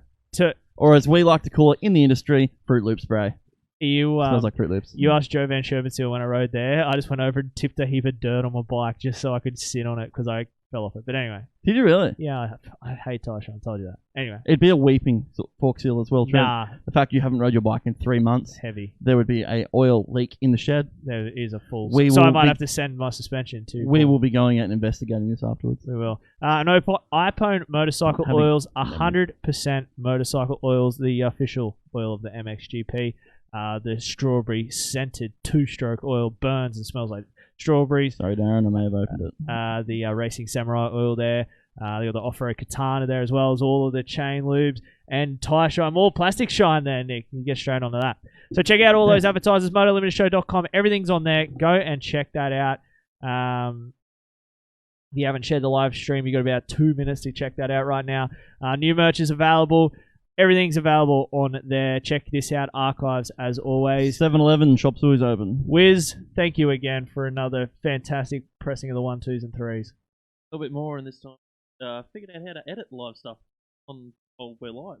That catched me out a lot. Catched. Caught me out a lot. Can you edit that for us, please? Yeah.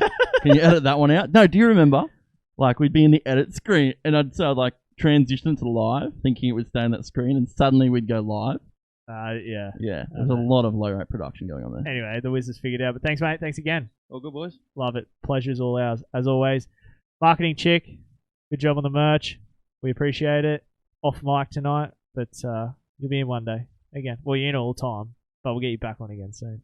We like what you do behind the scenes because all this merch. Happy days. I like it. Thank you to my wife for everything she does, my kids for being everything. I showed Jaden his video on YouTube and he cried. I was like, he's like, so can I go back on? I was like, yeah, here's what you look like. And he watched it and he started crying. He was like, I'm so nervous. I was like, done. Like, this is anyway, it's cool. I appreciate my kids. I love everything about them. Nicholas. Hello. Thank you once again for sitting in studio Monday night. Tonight was fun, dude. I had a lot of fun. I don't know if other people did, but dude, that was a cracking night. I really enjoyed that. Yeah, that was good. It was fun. Yeah, kept it loose. Loose. Just chilled out, you know. Thanks to Dan Colvin from DCMX Tools and Main Event Moto. Emma Milesevic from Honda Racing Australia. She's cool chick. I think interview of the night. Sorry, Dan, but you're getting bumped for Emma. That was a rad. Yeah, Dan, you're also getting bumped tomorrow, so. Oh, damn. Thank you all for listening, joining the live stream, listening in the archives, doing everything we do. So, before we get off, there's just one last comment from Matt Grills. You boys coming out to the Trans Moto, which I imagine he is talking about the one at Kubi Dam. And yes, Matt, I will be there myself. I will be there doing some, just walking around. Talking, just Nick from Moto Spy stuff, keeping it. I don't know about you, Trent, if you're going to be there or not, but I will definitely be there.